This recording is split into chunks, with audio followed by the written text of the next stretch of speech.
Hi, my name is Dr. Ross Hauser. Thank you for watching. We're in the beautiful Southwest Florida at Caring Medical, Florida. And I'm here with Robbie, who has a really interesting story. One of the kind of strange sensations, or you might say somewhat unusual syndromes that we take care of here at Caring Medical is autonomic storms, dystonic storms, paroxysmal sympathetic hyperactivity. These are all conditions where the person's adrenaline system or sympathetic system gets on hyper alert, and the person can go from feeling fine to feeling like panicky and in a dangerous situation. So I thought if you could explain, really when this all started, which of course your condition started years ago, and then, what eventually led you to, come here. And obviously we've done Three treatments. Three treatments, and then treatment. How are you doing after 3 treatments So, of Prolotherapy? doing well. I'm about 90% complete. So much better. So this started about 15 years ago. I was in a bad car wreck about 30 years ago. Yeah. And didn't have any symptoms for 15 years. And so I drive a lot in sales for my company. And I started getting some lightheaded sensations. Sometimes when my head was in a certain position, I would get this vibration that the last 8 or 10 seconds kind of in between. Can you explain that, like the vibration? Yeah, the vibration felt kind of, my eyes didn't move or my head, but it was in between, like with my brain, in between my ears. It was like a shaking or vibrating sensation. So I could overcome it walking. You could kind of walk it off, move your head and stuff, but driving, it was a pretty scary sensation. I'd have to get over and get into an emergency lane, take a break, relax, breathe deep. Once it subsided, I'd get back on the road and drive. So when it was in the worst stages, maybe 5 to 10 episodes a day. Since I've started Prolotherapy after the 3rd session, only having 1 or 2 a month. So much better. Yeah, maybe just, like for somebody to pull over, because, you're literally driving and you get so scared that you pull over. So explain it a little bit more. Like, so I'm in the passenger seat and you're driving. Right. And now you're like, what are you feeling exactly? And then is your heart pounding or your vision? When this episode happens,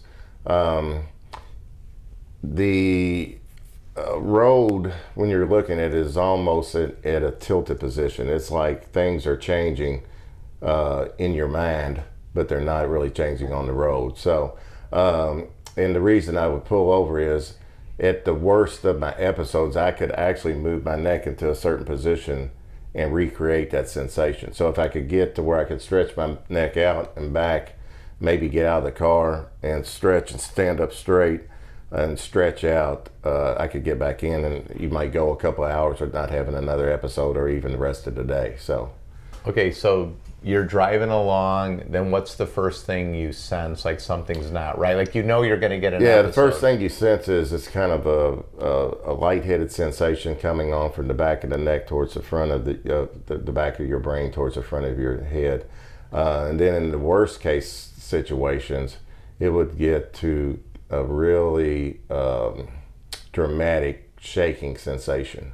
So can you describe that? Yeah, that sensation is kind of, it's the best way I can describe it. It's kind of like an earthquake. Like you think the ground or something shaking, but it's only between here and here. It's not anything down. You don't want to harm anybody else, so that's why I would try to get off to the side of the road. But after about 15 years, you got into the situation to where if it's a back road or an old country road, you could kind of ride it out and it just go back away. But on an expressway, I always worried that you were going to have to start slowing down because you don't know how long it's going to last. Never knew how long. Sometimes a couple seconds, sometimes 10 to 15. So that's why I would get over to the side of the road. And then you obviously went to a bunch of doctors. So what did they say it was? So I had every test run known to mankind as far as the carotid arteries, the blood flow to the brain, had an MRI, brain scan for tumors. I had an MRI of the neck, everything showed normal. As long as I was in that static position where you're straight, you're not moving, there, everything was normal. So then I ended up going to eye specialist, ear specialist. They diagnosed me finally with Meniere's disease. Change your salt content on your foods and things. Nothing. I mean, they thought I had crystals moving around in my ears and dislodged or something. So if you finally kind of give up hope, and then you just learn to live with it. Yeah. So, and then I was Googling cervical vertigo on the internet. Yeah, that's good. And came across your company and some of your YouTube videos, and then everything started making sense.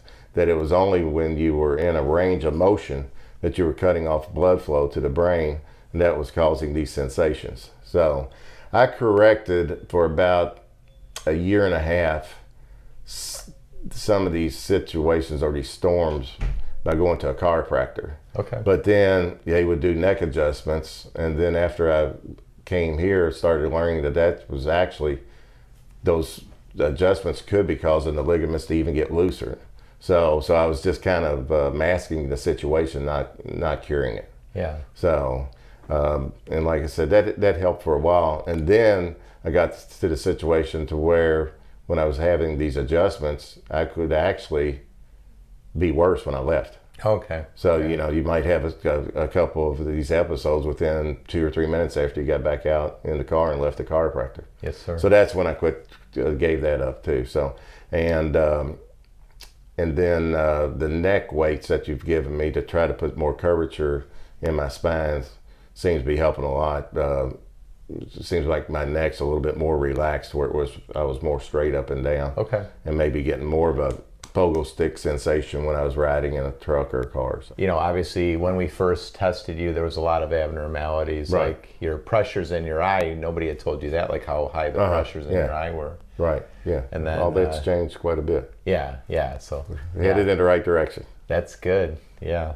And then after prolotherapy, you said the vibratory senses, you know, that got a lot better. Is there anything else you noticed? Is the tension in your neck better or anything else? Like, did you have any vision changes before prolotherapy, and is that better? Yeah, I think my vision had gotten worse. But, you know, as you age, I thought more of it was age related than anything with my neck. So now I'm starting to think that maybe it was a lot of the problems with the neck. So have you noticed has the vision gotten any better since prolotherapy or not yet? No, I think it's about the same. Okay. So definitely a lot more mobility in my neck than before. So good. Yeah, and you could kind of tell when I get up in the morning, especially after sleeping, if my neck was really stiff and I didn't have much mobility, I was going to have some of those attacks during that day, somewhere along the line. Like the thing was unstable and your body was trying to prevent it, so that way it felt stiff. Right, and then the stiffness, and you know that somewhere along the line you're going to get in that position to where you're cutting some of that blood flow off to the brain, and you're going to have some of those sensations. Yeah, for sure. One thing I will tell you, which is early on, the sensations were more like walking on a boat dock. Okay. Early on, and then that kind of dissipated, and then more over the years, more of it went into this vibration or a shaking motion in between your ears. Okay. Not as much sensation on the walking, you know, feeling that sensation like you're walking on a boat dock. So. Yeah, the boat dock thing, in modern medicine we call that mild Debarkment syndrome. So it sounds like that subsided some, but then you still had instability, and then it morphed into the current thing. Yeah, and the storm situation seems like it's much more intense than the walking. You know. Did you ever have a panicky situation? No, but I could tell it was raising my blood pressure, and then.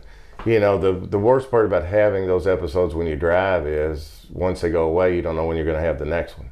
So you're kind of, you're a little bit on the tense side while you're driving till you get to your location, and then you're actually probably making it worse because you're tensing up. So now your muscles are tensing in your neck, and then causing the problem. Was, like there's people, they've never had prolotherapy, and of course some people might say, oh, the doctor, it's, in your neck, and they get afraid. So what would you say to them? Like, how has the procedure been? Like, you don't use any medications to get the treatment. So how is it? How would you describe the actual treatment? It's not bad. The worst thing is the shot part of it, but once that's gone, within an hour or something, that subsides, and you got a stiff neck for 3 to 5 days, something like that. Not as much mobility, but you're still able to work if you wanted to work, right? You're still able to work. Yeah. The next day, go back to work. Yeah. So could actually probably, with the exception, I fly down here and fly back out because I'm from another state, but actually I would go back to work that afternoon, even if I was in my hometown. So but not too bad. No medications, no take any anti-inflammatory drugs or anything like that.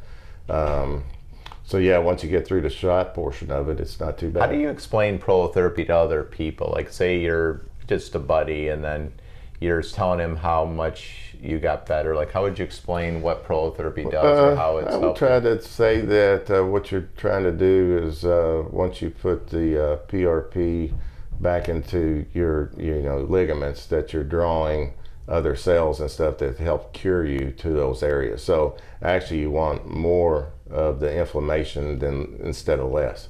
So I would think the stiffer you are and the more it hurts, the more chances you're going to have of curing your problem. That's a good way to put it. Yeah. Like, you actually want us to be aggressive so we get the maximum amount of healing. I think the more aggressive you are, the quicker you feel like you're making progress. Yeah, and then did I tell you how many visits I thought it was going to be when I first started? I think when you first said maybe 3 to 6. Okay, so we're right in that. Yeah, we're getting ready to start the 4th. I saw immediate improvement after the first one. So we went from 5 or 10 episodes, possibly a day, to maybe 5 or 10 a month, and now we're down to 1 to 3.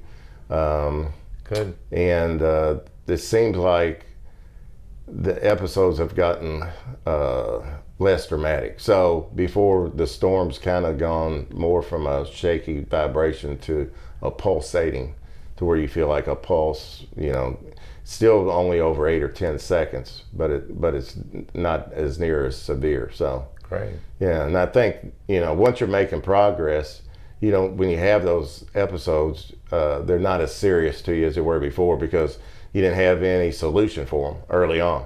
So, but I've had every diagnosis of everything to where they actually even thought it was mental at one time. So conventional doctors, I don't think, could ever cure anything like this. I mean, they would just try to give you the same drug that you would take if you were on a cruise ship, which isn't helping the problem. I got you, whatsoever. just for like dizziness. Right, yeah, gotcha. Robbie, thank you so much. I hope this video, helps a lot of people. Well, thank you, Doc. We're headed in the right direction. Yeah, thank you so We're going to beat this. Absolutely. Thank you so much. Yeah, you too. Thank you so much.